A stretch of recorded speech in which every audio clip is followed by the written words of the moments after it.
Assalamualaikum warahmatullahi wabarakatuh.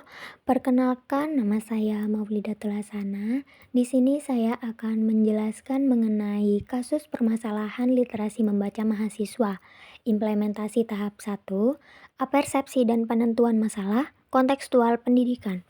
Untuk apersepsinya, mengapa literasi membaca mahasiswa rendah? Di tengah derasnya arus digitalisasi dan globalisasi informasi, mahasiswa di perguruan tinggi saat ini hidup dalam ekosistem yang sangat kaya akan sumber bacaan. Mereka memiliki akses ke perpustakaan digital, jurnal internasional, e-book, hingga artikel populer di internet. Namun, realitas menunjukkan bahwa akses ini tidak berbanding lurus dengan kemampuan literasi membaca yang baik. Sebagian besar mahasiswa lebih gemar mengonsumsi bacaan singkat seperti postingan media sosial, caption Instagram, atau ringkasan instan di internet, dibandingkan membaca buku dan jurnal akademik yang secara menyeluruh. Fenomena ini menjadi tantangan besar bagi dunia pendidikan tinggi. Literasi membaca yang rendah berdampak langsung pada keterampilan menulis, kemampuan berpikir kritis, dan kualitas diskusi akademik mahasiswa. Mereka seringkali kesulitan menyusun argumen berbasis bacaan karena tidak terbiasa mendalami teks yang panjang dan kompleks. Untuk situasi saat ini, survei internal menunjukkan bahwa hanya 25% mahasiswa membaca lebih dari satu buku non-akademik dalam sebulan. 65% mahasiswa lebih banyak membaca konten media sosial dibandingkan membaca bacaan akademik. Saat mengerjakan tugas kuliah, mayoritas mahasiswa hanya mencari ringkasan atau kutipan dari internet tanpa membaca keseluruhan sumber. Dalam diskusi kelas, mahasiswa sering kesulitan mengutip sumber bacaan ilmiah dengan tepat. Pemanfaatan perpustakaan digital kampus masih sangat minim. Analisis kontekstual berdasarkan prinsip awal. Untuk fokus masalahnya, masalah utama bukan terletak pada kurangnya sumber bacaan, melainkan rendahnya minat membaca, lemahnya strategi, serta belum terbentuknya budaya literasi akademik di kalangan mahasiswa.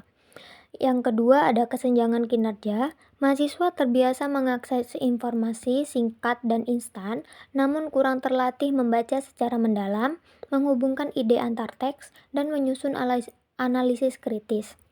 Kondisi yang diinginkan saat ini yaitu mahasiswa memiliki kebiasaan membaca yang berkelanjutan, terbiasa membaca teks panjang, dan mampu memahami serta mengkritisi bacaan secara mendalam. Namun, kondisi saat ini yaitu mahasiswa lebih memilih bacaan ringkas, tidak memiliki daya tahan membaca yang panjang, dan kecenderungan hanya mengutip informasi tanpa analisis. Pertanyaan kritis untuk pengantar internal. Jika mahasiswa mampu membaca ribuan posting di media sosial setiap hari, mengapa mereka kesulitan membaca artikel jurnal ilmiah? Bagaimana cara perguruan tinggi menumbuhkan budaya literasi membaca agar mahasiswa tidak hanya menjadi konsumen informasi, tetapi juga pembaca kritis yang mampu memproduksi pengetahuan baru?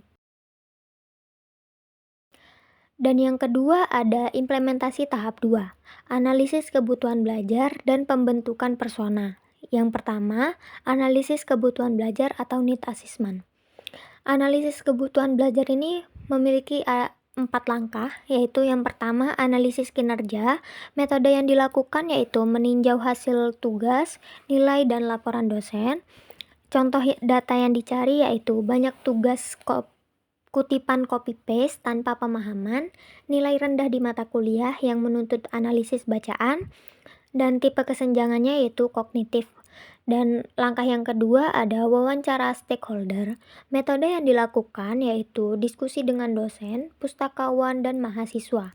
Contoh data yang dicari, berdasarkan hasil data dari dosen, mahasiswa sulit menganalisis teks jurnal, dan data yang diambil dari mahasiswa, bacaan jurnal terlalu sulit dan membosankan. Tipe kesenjangannya yaitu keterampilan dan motivasi.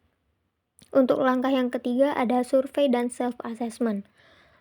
Metode yang dilakukan yaitu kuesioner pada 200 mahasiswa. Contoh data yang dicari, 65% mengaku hanya membaca ringkasan bukan full text, dan 70% merasa kesulitan memahami istilah akademik. Tipe kesenjangannya yaitu kognitif dan afektif. Dan yang terakhir ada observasi perkuliahan. Metode yang dilakukan yaitu mengamati diskusi kelas berbasis bacaan. Contoh data yang dicari, mahasiswa jarang merujuk teks secara detail. Diskusi cenderung dangkal hanya mengulang isi bacaan. Dan tipe kesenjangannya lingkungan dan kognitif. Kesimpulannya yaitu, masalah utama adalah rendahnya keterampilan membaca kritis mahasiswa, minat baca yang lemah terhadap literatur akademik, dan kurangnya strategi belajar membaca efektif. Dan yang kedua ada identifikasi karakteristik pebelajar. Kategori karakteristiknya itu ada 4. Yang pertama ada pengetahuan awal dan demografi. Contoh data yang harus dicari yaitu usia 18-23 tahun, mahasiswa dari berbagai prodi. Relevansi untuk desain produk yaitu perlu pendekatan interdisipliner dan relevan dengan konteks prodi. Dan kategorinya yang kedua adalah kognitif dan literasi digital. Contoh data yang harus dicari, terbiasa membaca singkat di media sosial, lemah dalam analisis teks ilmiah. Relevansi untuk desain produk, perlu pelatihan strategi membaca kritis, menganalisis argumen, dan mencatat ide penting. Kategori yang ketiga, afektif dan motivasi. Contoh data yang harus dicari, minat baca rendah, lebih tertarik video dibanding teks panjang. Dan untuk relevansi desain produk, desain harus menarik, interaktif, berbasis gamifikasi untuk meningkatkan motivasi. Dan yang terakhir ada konteks.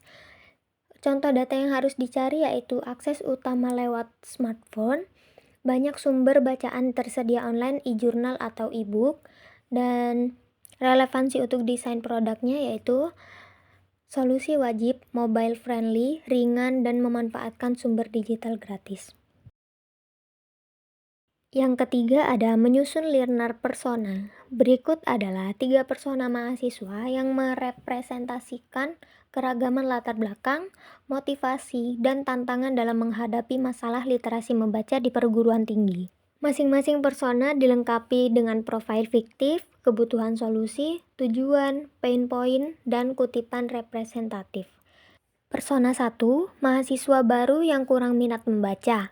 Profil fiktifnya yaitu Andi Saputra, 18 tahun, mahasiswa semester 1, jurusan manajemen di Depok.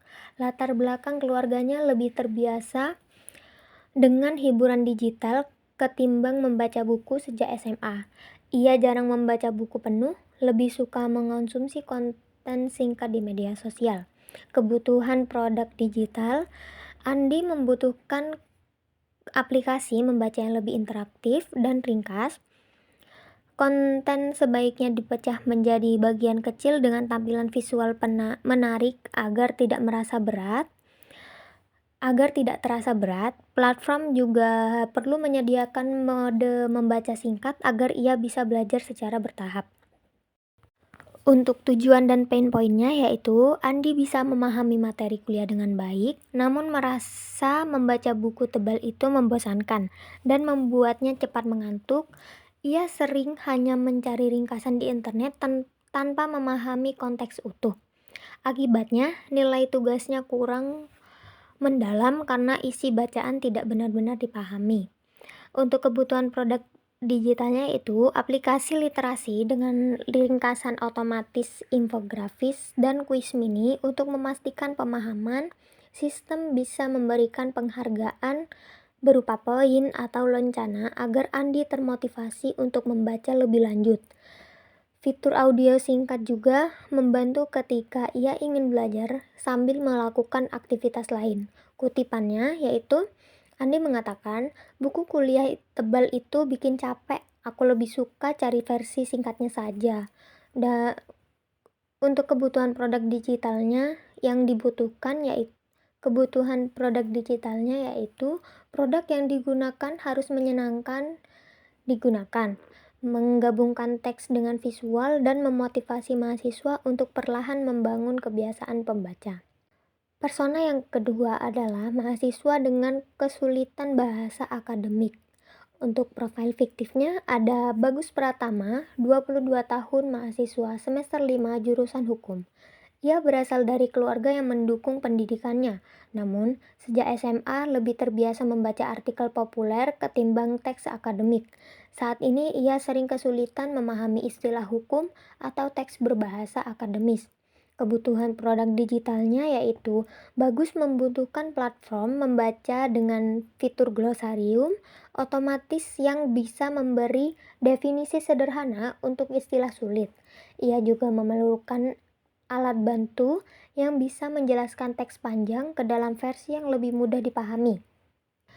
Tujuan dan pain point-nya yaitu Bagus ingin bisa membaca literatur hukum dan jurnal akademik dengan baik untuk menunjang skripsinya. Namun, ia sering merasa frustasi karena bahasa dalam jurnal terlalu rumit, bahasa istilah asing, dan gaya penulisannya kaku. Ia sering menghabiskan waktu lamanya hanya untuk memahami satu paragraf. Kebutuhan produk digitalnya yaitu ke aplikasi e-book dengan highlight, kata sulit, terjemahan akademik, serta ringkasan paragraf otomatis. Fitur anotasi interaktif juga memungkinkan Bagus untuk mencatat dan membuat catatan kecil untuk memperkuat pemahamannya. Kutipannya yaitu Bagus berkata, "Aku baca berkali-kali, tapi bahasanya tetap susah dimengerti." Untuk kebutuhan produk digitalnya yaitu produk yang dibuat harus membantu mahasiswa menembus hambatan bahasa akademik, membuat bacaan lebih ramah, namun tetap mempertahankan kedalaman ilmiah. Persona yang ketiga yaitu mahasiswa dengan hambatan konsentrasi membaca.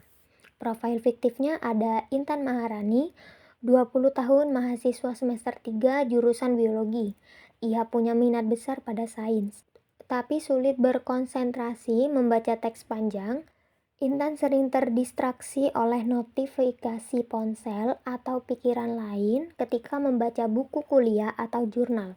Kebutuhan produk digitalnya, Intan membutuhkan platform literasi yang membagi teks panjang ke dalam bagian-bagian kecil. Ia juga membutuhkan fitur interaktif yang bisa membantunya tetap terlibat dalam bacaan. Tujuan dan pain point-nya, Intan ingin bisa menyelesaikan bacaan wajib kuliah agar lebih siap saat diskusi kelas, namun ia cepat lelah saat membaca teks yang panjang dan sering kehilangan fokus setelah beberapa halaman. Hal ini membuatnya hanya memahami potongan-potongan isi bacaan, bukan keseluruhan konsep. Kebutuhan produk digitalnya yaitu aplikasi e-book dengan teknik chunking, ringkasan otomatis, timer membaca, dan kuis mini di sela-sela bacaan. Sistem bisa memberi notifikasi untuk melanjutkan bacaan jika Intan berhenti terlalu lama. Kutipannya yaitu Intan mengatakan bahwa baru baca 2 halaman pikiranku udah kemana-mana. Kebutuhan produk digitalnya yaitu produk yang dibuat harus menjaga konsentrasi mahasiswa lewat teks interaktif, mendukung bacaan terstruktur, dan melatih fokus secara bertahap. Sekian yang dapat saya sampaikan. Apabila ada kurang, saya mohon maaf. Wassalamualaikum warahmatullahi wabarakatuh.